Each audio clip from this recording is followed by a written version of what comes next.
Okay. So, natapos tayo dito sa state of reintegration or reorganization. Ano po?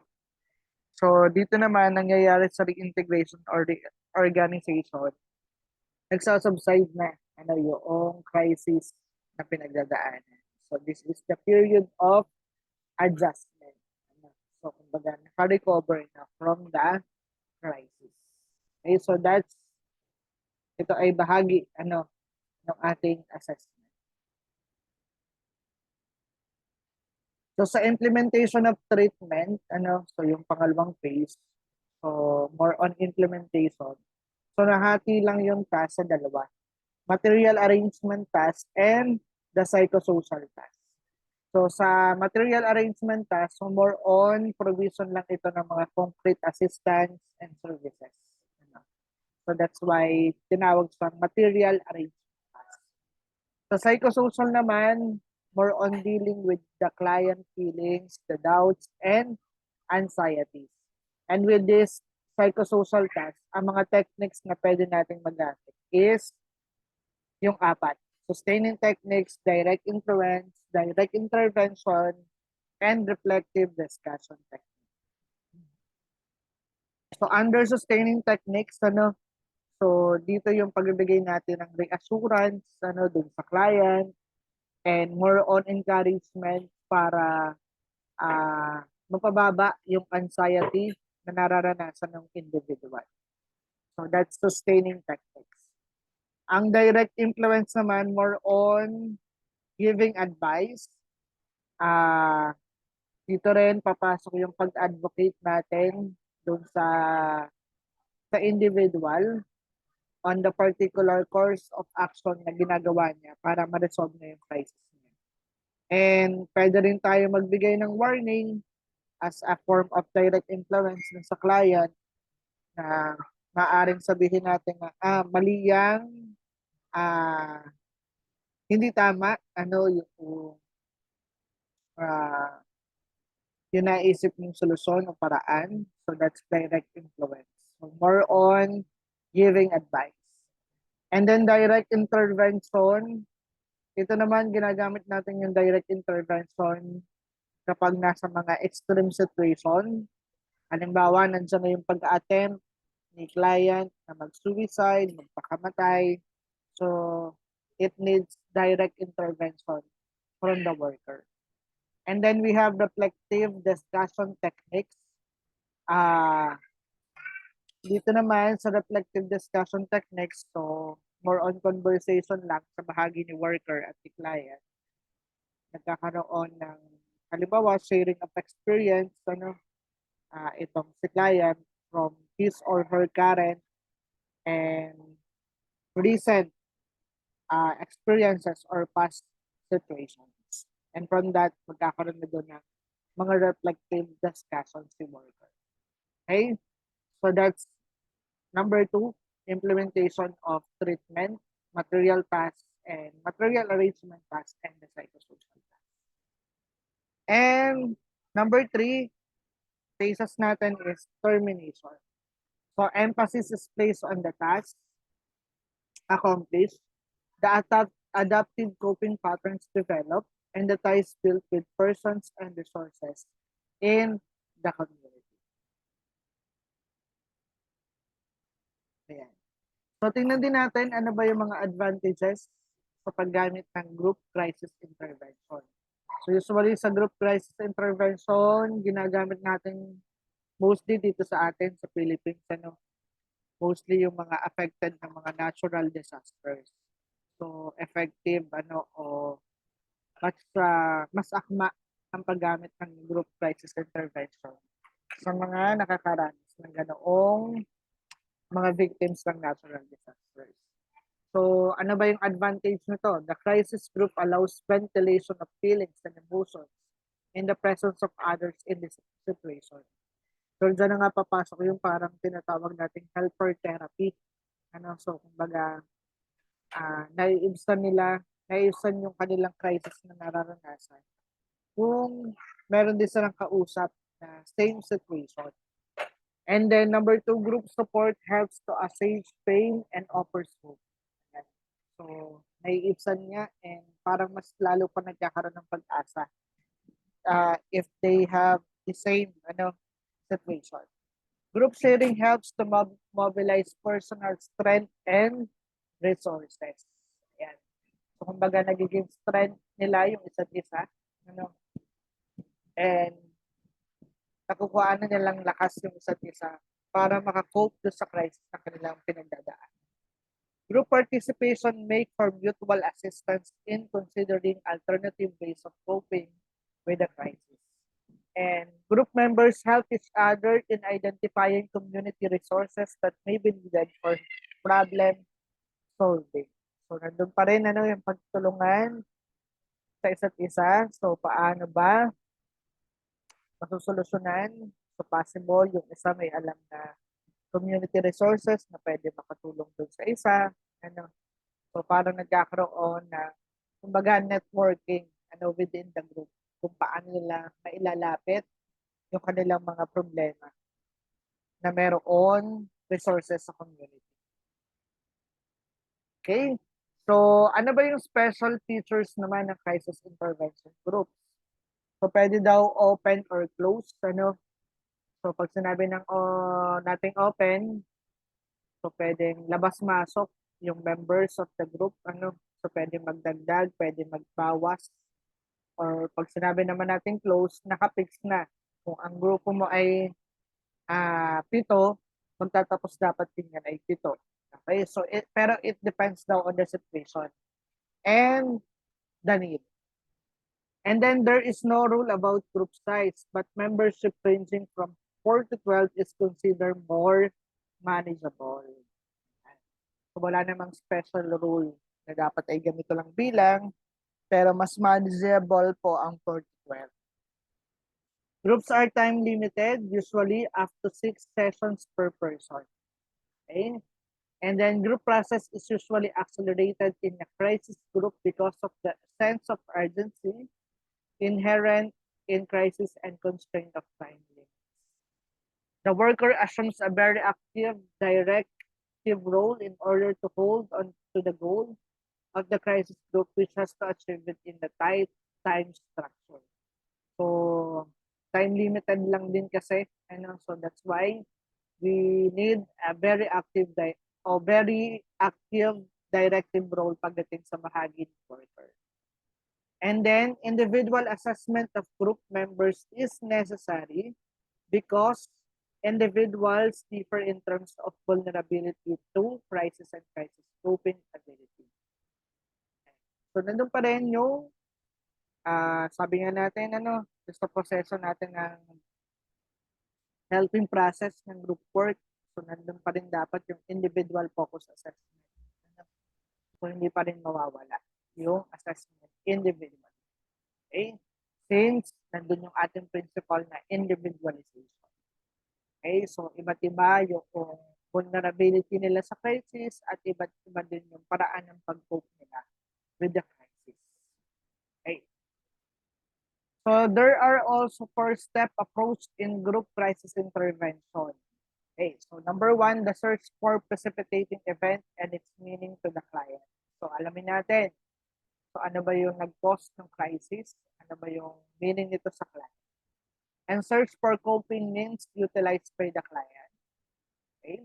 So, titindihan natin, kumusta ba yung coping ability niya and the coping means. The search for alternative ways of coping that might better fit the current situation.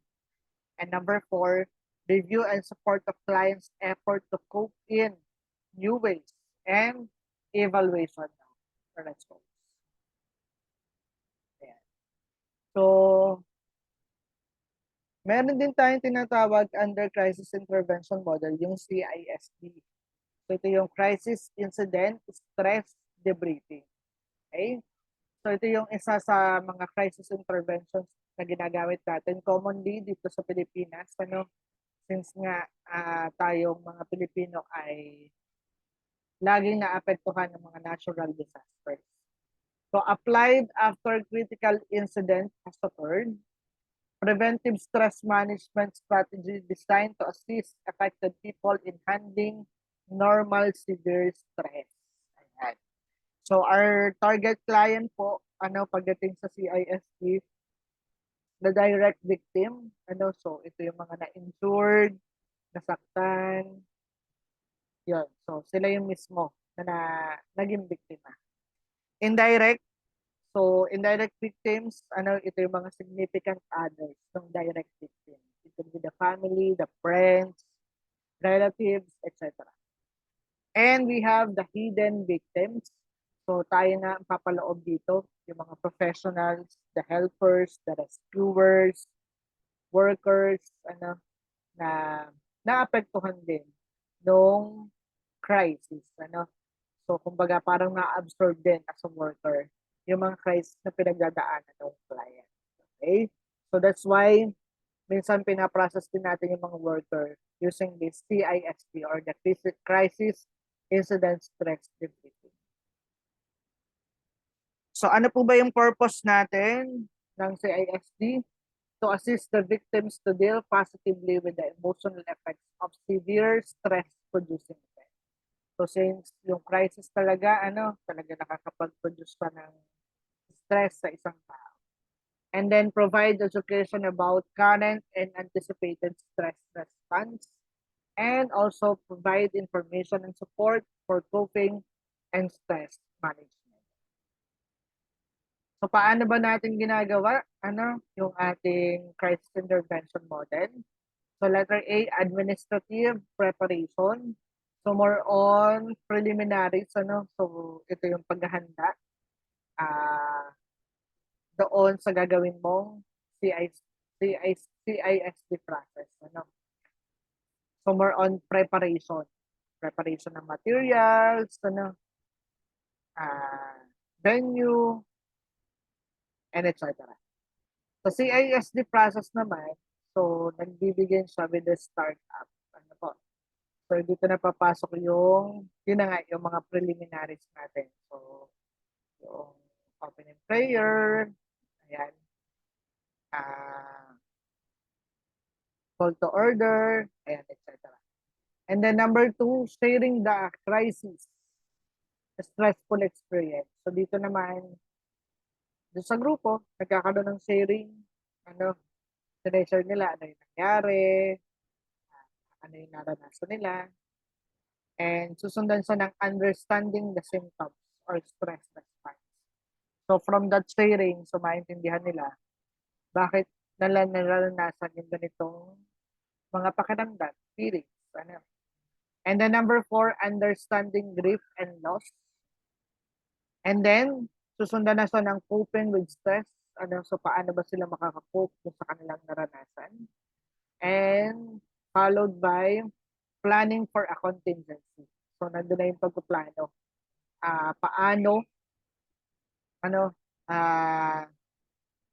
Paano nila mas mareresolbahan pa yung mga pinagdadaanan nila ng stress. And 7 is more on summarizing na and evaluating. So kung ano yung nangyari on the whole process ng ating CISD. Okay? So yan. So yan po yung ating last, the crisis intervention model. So under group work, meron po tayong 4. So number 1, yung ating developmental. So number 2, we have remedial. Number 3, interactionist. And the crisis intervention. Okay. So, tingnan natin. So may mga sample ako ditong questions and try natin sagutan. So, pwede po bang may magbasa sa atin? Sige. So, unang question. Pakibasa naman po ako. Sige, Charis. And then, i-state mo na rin yung answer mo.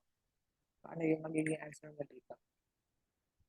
The interactionist approach has no special requirements other than that the people need each other and can work together with help on tasks they have agreed on. The group is seen as a mutual aid group that is focused on specific problem or problems, and the agency function is to provide help with such problems. The group in this approach has 4 major features except for Letter A. The group is a collective in which people face and interact with each other. Letter B. The people need each other for certain specific purposes. Letter C. People come together to work on common tasks. Letter D. The work is not embedded in a relevant agency function.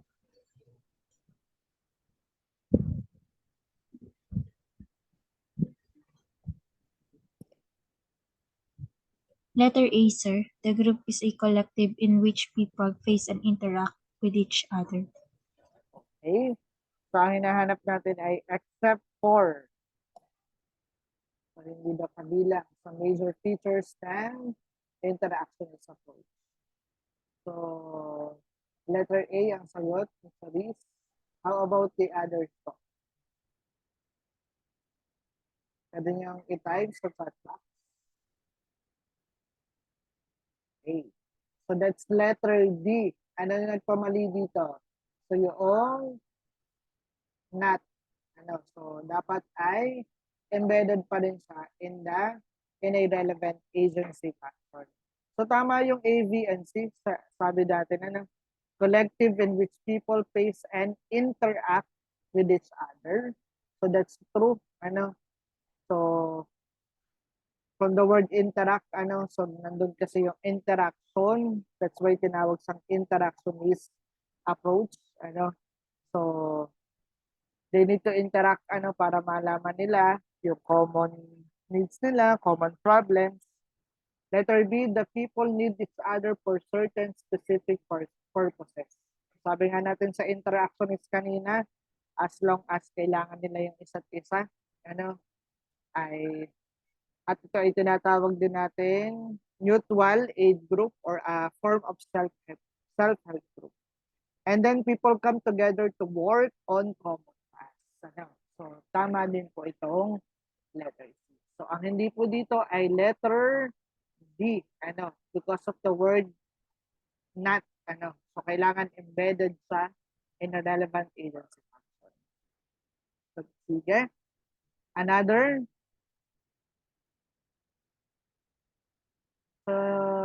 Second question po. Si Teresa.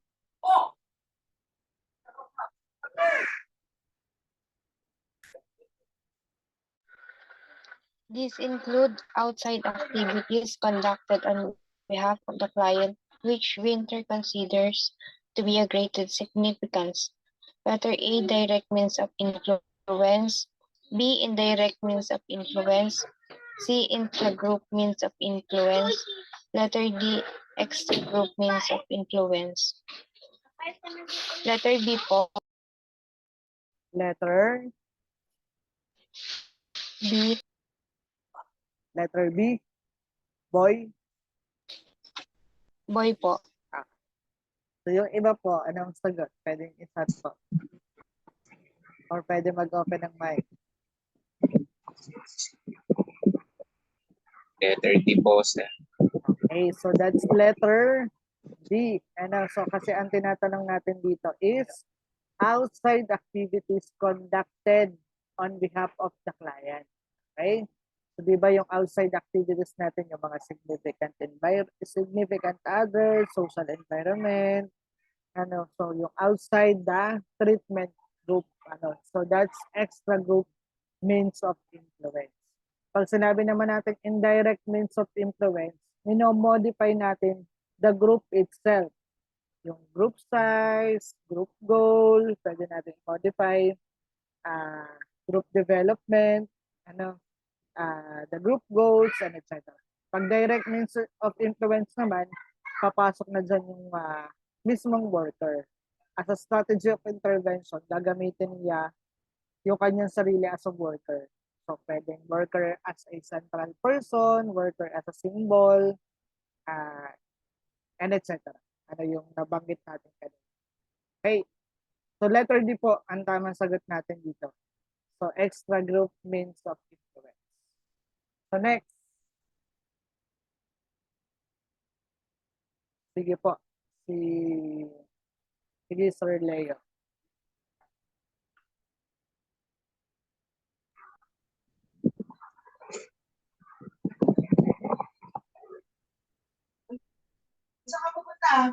In the developmental approach, the worker has three basic areas of operation. One of these is the interpersonal relations that involve in two forms of behavior. These behavior are unintended, which are emotional in nature, that individual member manifests in the course of performing instrumental behavior. These behavior are unintended, which are emotional in nature.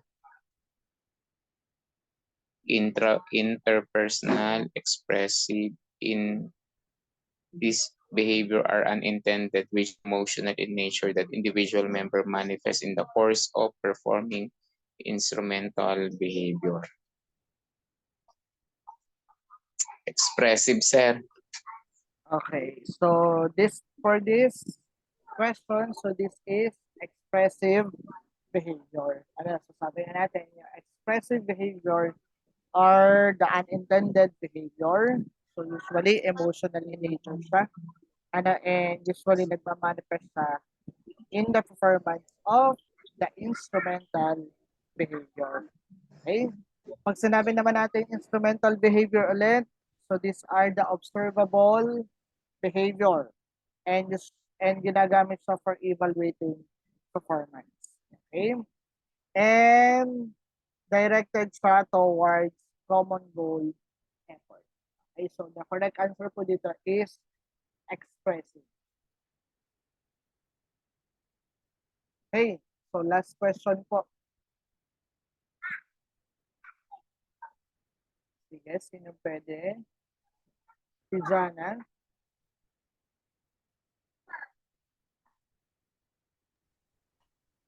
The following are true about crisis intervention, except for crisis-oriented crisis-oriented and time-limited.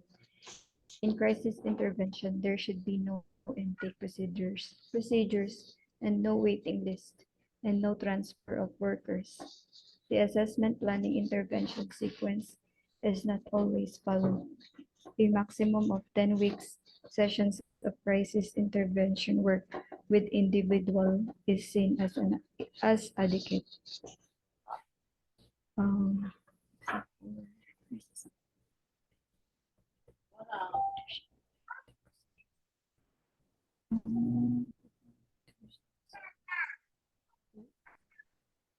Letter C. Okay. So, except for, ang hinahanap natin, So, letter C, ang sagot ni Jana. So, how about po yung others? Ano po ang sagot niyo dito? Letter B. Letter D po, sir. Dog. Okay, dog. Bakit dog? Ano dapat to? Instead of 10 weeks, dapat ay 2 to 6 weeks, sir.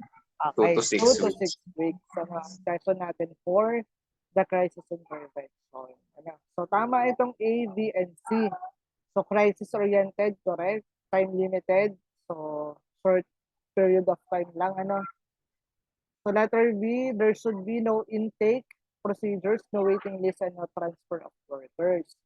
So, agad-agad ay dapat matugunan natin yung mga individual in crisis or group in crisis. So, kaya sabi nga natin, tama din yung C, hindi na natin minsan nasusunod yung tamang sequence ng helping process. So, the assessment planning intervention. So, di po ang mali. So, since ito ay hindi po dapat 10 weeks, it should be 2 to 6 weeks. Okay? So, yan po, yung ilan sa mga sample questions natin, sa ating lecture kanina. Okay. Okay. So, ituloy na natin. Siguro tapusin ko hanggang dito sa social process. Okay. Then next week siguro yung group structure and group process. So, konti lang naman yan. talakayin na natin yung social process in the group and community. So let's define social process. So are those ways of interacting which are observable when individuals and groups meet and establish systems of relationship, or the result that arise when changes disturb the already existing modes of life. So, social process, nangyayari siya kapag nag-meet, ang, ang isang individual from another individual. Okay? And this is a recurrent forms that social interaction takes. Okay? So we have basic social processes and derived social processes. So under basic, we have competition, conflict, and cooperation. Under derived, we have accommodation, assimilation, amalgamation, and acculturation. Okay. So unahin natin yung basic. So pag sinabi natin sa basic, we have competition. So this is a form of opposition and struggle. So less violent forms of opposition in which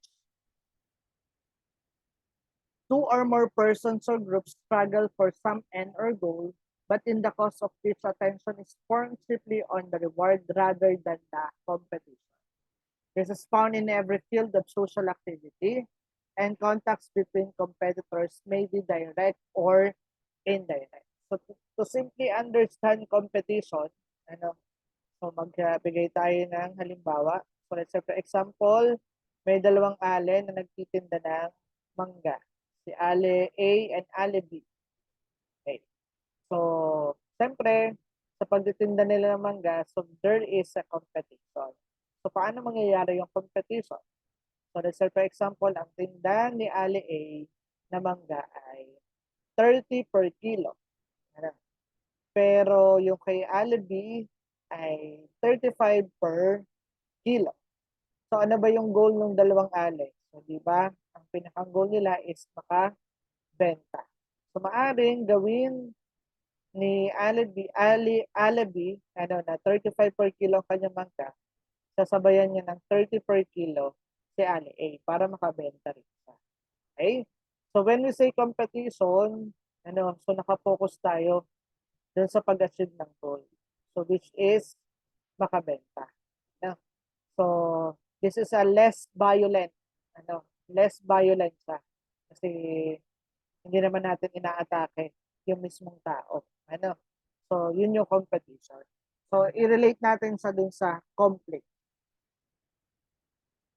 Pero bago yun, sige, mamaya na natin tumalikan. Conflict muna tayo. So pag sinabi naman natin conflict, this may develop from competition. So this is a forms of emotionalized and violent opposition in which the major concern is to overcome the opponent as means of securing a given goal or reward. Motivated by desire to secure a scarce goal or common values, focus of the attention is the opponent with the intent of lacking, destruction, and defeat, accompanied by fear, hate, or anger. So sa competition, kanina kung nakita natin, binabaan niya yung presyo para makabenta din siya, makasabay siya kay ali A. So, parehas nilang nakamit yung goal nila na makabenta. Dito naman sa conflict, so sabi natin sa competition kanina, less violent. So dito sa conflict, medyo nagkakaroon na ng violent opposition. So, maari dito sa conflict, ang gawin ni ali B, pwede niya siraan si ali A. So, pwedeng sabihin niya na yung tinda ni ali A ay maasim, bulok. Ayan. So, yun na yun. Doon na papasok yung tinatawag natin conflict. So, the focus of attention is mismo yung opponent. And medyo mas violent siya compared to competition. Okay? So, yun yung dalawa sa mga basic social practices.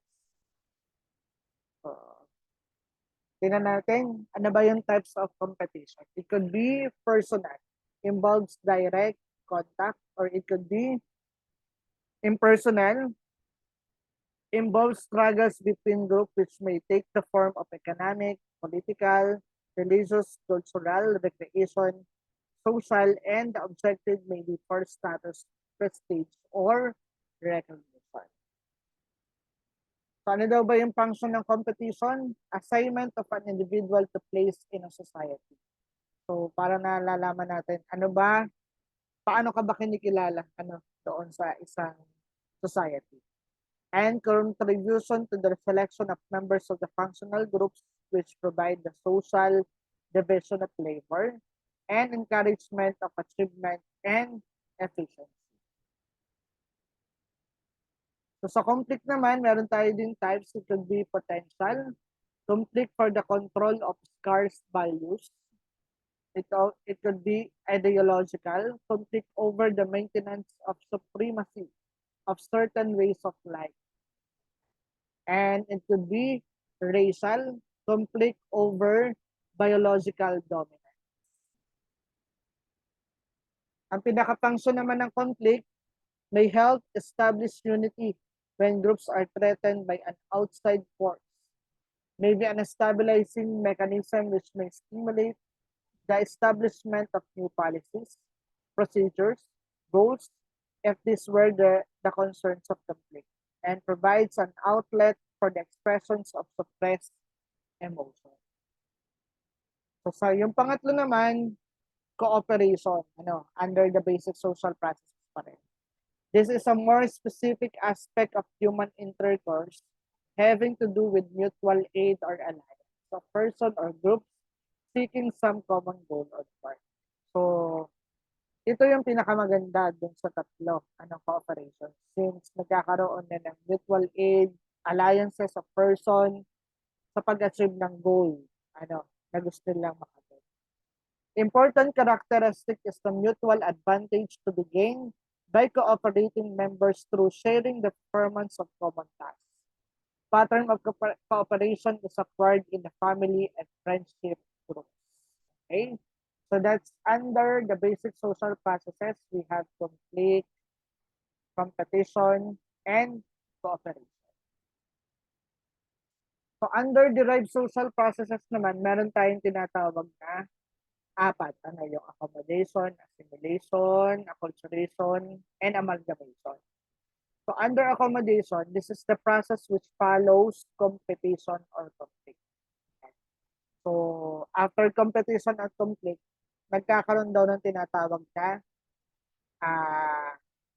accommodation. This is a form of social adjustment. It is a condition in a process, and each group tries to adjust, or the social adjustment with each other, and yet maintain its own identity or interest. Okay? This is forms include coercion, compromise, arbitration, conciliation, and toleration. So, kumbaga, from competition and conflict, so nagkakaroon na sila ng adjustment. Paano ba nila makakamit yung goals na gusto nila. So we have also assimilation, the process of interpenetration and fusion in which persons and groups acquire the memories, sentiments, and attitudes of other persons or groups, and by sharing their experiences and history, are incorporated with them in a common cultural life. Occurs slowly in time and is facilitated by learning the language of the group, friendly and tolerant attitude of the members, and the similarity of cultural patterns. So assimilation naman, dito na kasi papasok yung usapin ng mga pag-mix ng mga culture. So, halimbawa, ikaw isang Pinoy, nakisalamuha ka sa isang, halimbawa, from America. So, siyempre, magkaiba ang inyong kultura.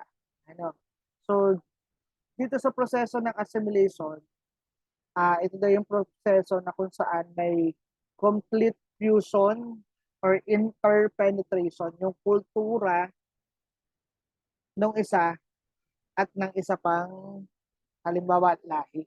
Yan. And usually slowly in time nangyayari ang assimilation. Okay?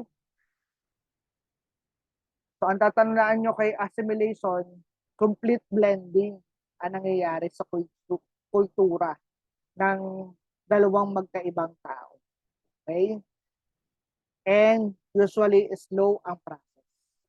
So, yun yung mga keyword na tatandaan nyo. Complete blending, complete fusion, or interpenetration of culture between two persons. Ano? And usually occurs slowly in time. So ito naman yung madaling matandaan, amalgamation. So yung paghahalo naman ng kultura ay nangyayari through intermarriage of a person. So yun lang yung clue dito sa amalgamation. So through intermarriage. And number 4, acculturation. Ayan.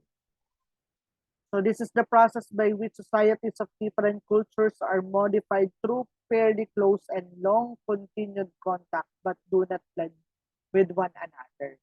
So usually a two-way process, society borrows from the culture of the other without losing its identity.